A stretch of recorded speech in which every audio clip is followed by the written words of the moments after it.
यो चाहिँ पेस्ट हो, प्याज टमेटोको। अन्त यसको ग्रेभी चाहिँ बनिँदैछ यहाँ। ऊ मेरोमा 12 वर्षदेखिको छ। अब उसले नै बनाउँछ यो ग्रेभी अहिले। कस्टमर खान्छ, कस्टमरले अहिलेसम्म राम्रो एउटा रिभ्यू दिइरहेछ है। मान्छेले भन्छ नि उसले सक्दैन होला काम गर्नु, अलिक बोल्नु सक्दैन भन्छ, तर मान्छेलाई बोली चाहिँदैन, काम चाहिन्छ। यो काम चाहिँ यता बाबु, यो काम चाहिँ भाइले दिइराखेको छ।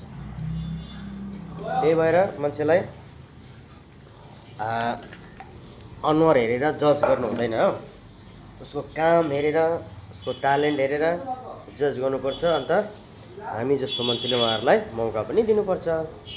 यो चाहिँ ग्रेभी हो, तपाईँलाई म देखाउँछु बनाएर।